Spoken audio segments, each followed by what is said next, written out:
Hello there, you guys, and welcome back to our next little etude in the Old Masters series. Today we're going to be looking at the beautiful piece Air by George Friedrich Handel, or who knows how you say that? Anyway, George Friedrich Handel, who was a Baroque composer.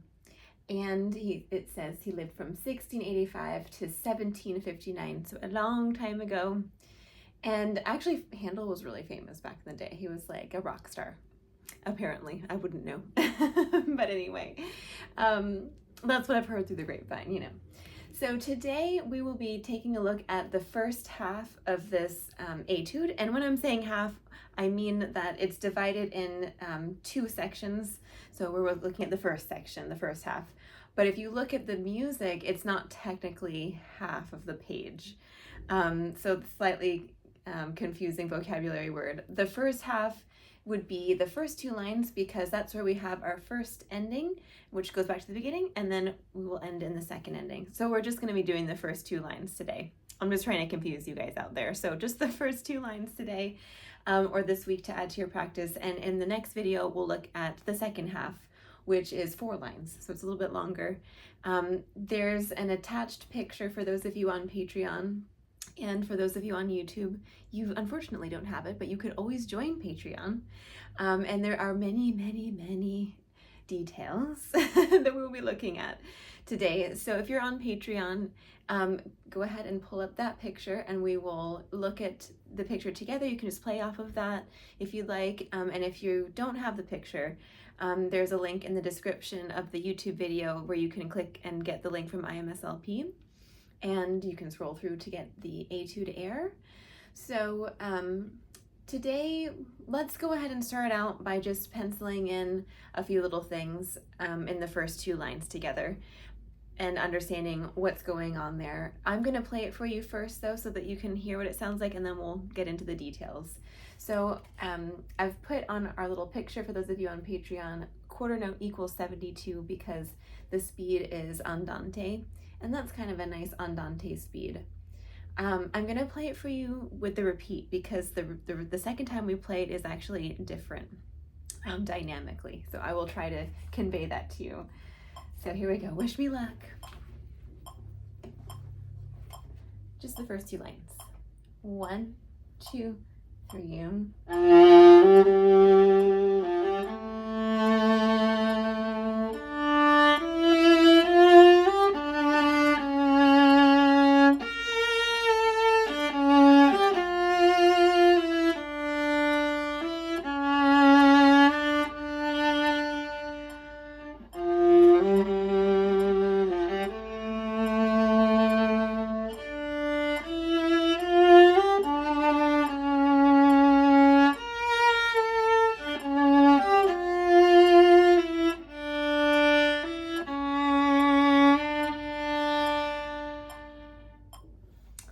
So pretty. It's very, very poignant, isn't it? So let's take a look together. If you have some different colored pencils or pens or highlighters, that might be helpful. But the first thing that I've written in our little picture, or for those of you without the picture, the first thing to note is just to put the speed at the top. So you could write quarter note equals 72 at the top so that you know what speed to put your metronome. And we're drawing quarter note because we need to know what this click is equal to. So every click is a quarter note. And as you can see, there's lots of different rhythms besides quarter notes. The first measure, for example, has a dotted 8th note and a 16th note. So in order to figure that out, we need to be thinking 1 E and a 2 E and a 3 E and a. We need to subdivide in 16th notes. Da da da da da da da da, but with the right pitches. So there's some rhythm things that are going on with this one. We're not going to be talking too much about the rhythm, but if you did have any rhythmic questions, we can always go over that. You can always comment below. We can always get that next time in a follow-up video. But in the first measure, we've got forte, F for forte. So we're going to use lots of bow. And I didn't put it in our part, but let's write WB perhaps for whole bow, or just lots of bow, so that we can play the first little bit with a lot of bow.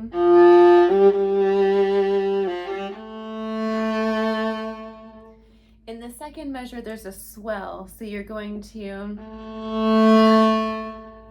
I've written speed underneath that. You're going to use speed to help you with the swell. So you're going to step on the gas and then step off the gas. Measure 3, we've got those little lines over the notes, which are just telling us we really want to connect the sound there. Instead of, but it's, and then I've circled this finger or this note to this note because of this awkward little moment here. And it's not that you would reach your fourth finger. You see my elbow's here? I can't get my fourth finger over to the G string, but if I use my elbow, I can get fourth finger over there. So when you're on this note, prepare, get your fourth finger over there.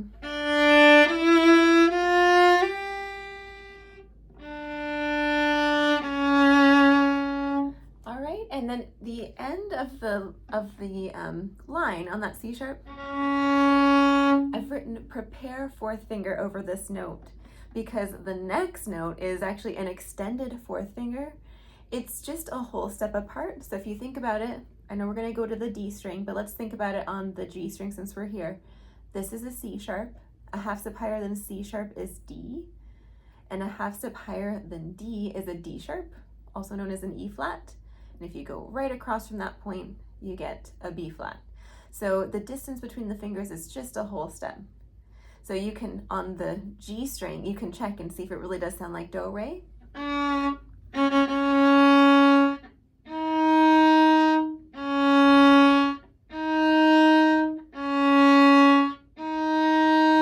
And then use your elbow to take your finger over.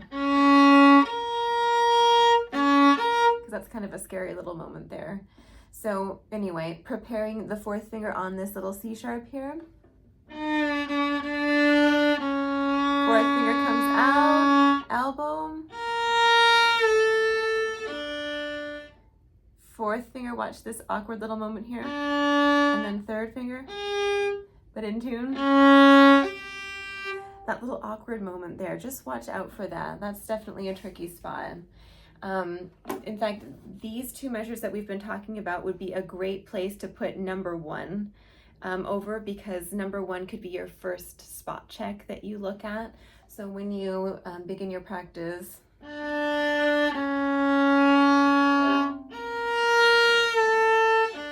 can do that a few times, or you can do what I did to kind of practice the fourth finger, which was just on the G string to feel the whole step.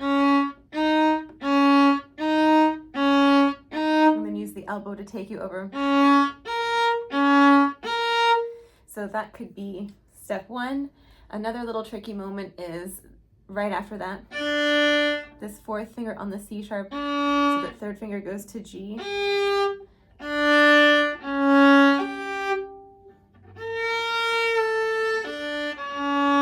And you can use your third finger. You see how I'm using third finger to help the fourth finger find that C sharp? They kind of find it together rather than just by itself, because I'm going to need third finger anyway on the next string. So I've got it there. That's kind of helpful. So to finish off, this is the second line. Let's just start right from here.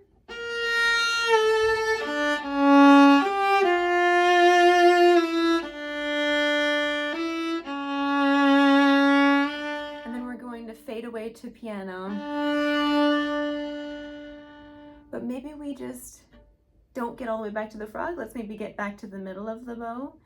And the second time, we're going to play it piano. And the reason why is because in the first measure, you have in parentheses 2 times piano, which means second time piano. All right, so on the first ending, less bow,